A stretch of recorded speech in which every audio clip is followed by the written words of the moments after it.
D'Ivoire, l'opposition a réussi à boycotter massivement l'élection présidentielle aujourd'hui et dans de nombreux bureaux de vote, l'affluence était quasi nulle. Certains étaient complètement vides, d'autres saccagés et dans plusieurs régions le scrutin n'a même pas eu lieu. Le taux de participation enregistré est historiquement bas. C'est le plus bas depuis 2010 et dans la majorité des bureaux, les votes n'ont tout simplement pas pu se dérouler normalement.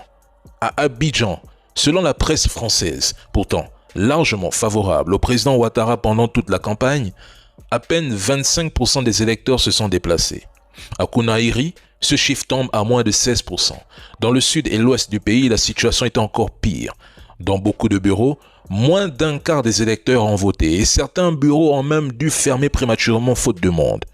Sur plus de 8 millions d'électeurs inscrits, peut-être à peine 900 000 ont effectivement voté.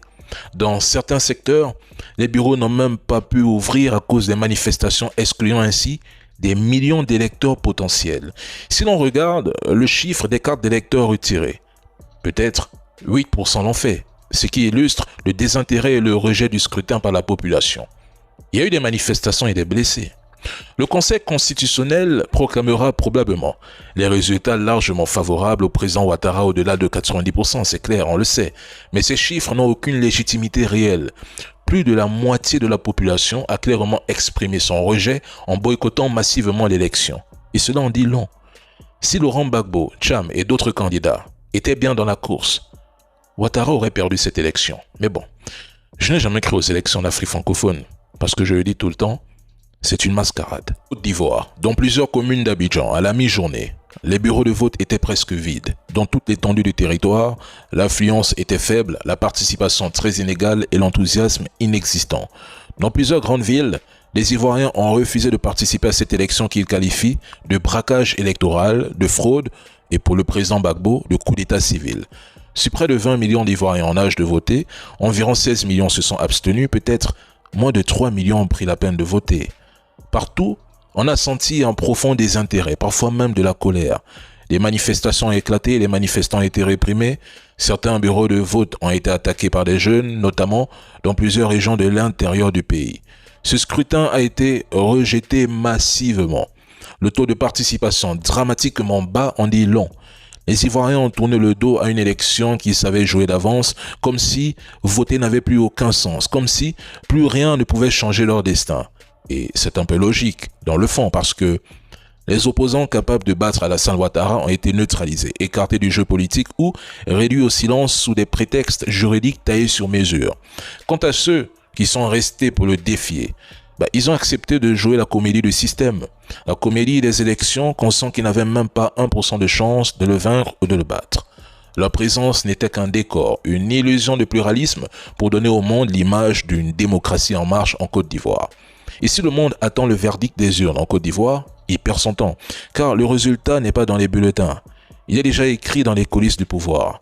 Alassane Dramane Ouattara sera proclamé vainqueur de l'élection présidentielle. Mais la seule chose à retenir ici, cette élection reflète qu'Alassane Ouattara a un soutien populaire limité, avec une participation très faible. Mali. Les médias français affirment qu'Assimi Goïta et ses lieutenants risquent de transformer le Mali en une sorte d'Afghanistan africain.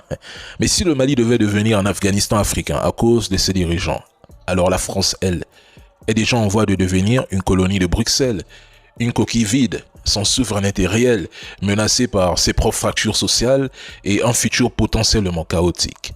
Le président Macron, à la fin de son mandat, laissera derrière lui une France affaiblie, politiquement instable, dépendante de l'Union européenne où les grandes décisions ne se prennent plus à Paris, mais à Bruxelles. Depuis 3 ans, on sent dans les médias français une profonde frustration géopolitique, un sentiment de déclassement. Leur acharnement contre le Mali n'a rien d'un hasard. Il traduit la douleur d'une influence perdue, la colère d'une rupture brutale avec le Mali et une peur panique de disparaître du jeu au Sahel. C'est un discours colonial, déguisé en analyse politique. Et puis, soyons honnêtes. En quoi le fait qu'Assimi Goïta reste au pouvoir gêne-t-il la France? Macron a bradé la souveraineté française aux groupes privés et aux institutions européennes, mais là, les médias deviennent soudain muets, prudents et mielleux. L'Afghanistan, rappelons-le, a été détruit par 20 ans de guerre déclenchée par les États-Unis en 2001. Et si le Mali en est arrivé là aujourd'hui, Mais c'est à cause des interventions désastreuses de la France, des États-Unis et du Royaume-Uni en Libye. Vouloir faire croire que Goïta et les Maliens vont transformer le peuple fier, résilient et culturellement riche en un repère de talibans sans stéroïdes, c'est trop. Le Togo annonce son intention d'adhérer à l'AES. Je suis opposé à cette adhésion, même si je ne fais pas partie des décideurs au sein de l'AES. Et c'est la 3e fois que je l'affirme. Et comme d'habitude, certains prétendront que je suis contre les Togolais. Pourtant, ce n'est absolument pas le cas. Il faut comprendre que l'AES est encore jeune et en phase de consolidation. Ses institutions sont en cours de création. Ajouter un nouveau membre avant que ces structures ne soient pleinement opérationnelles pourrait compliquer leur mise en place ou diluer les efforts.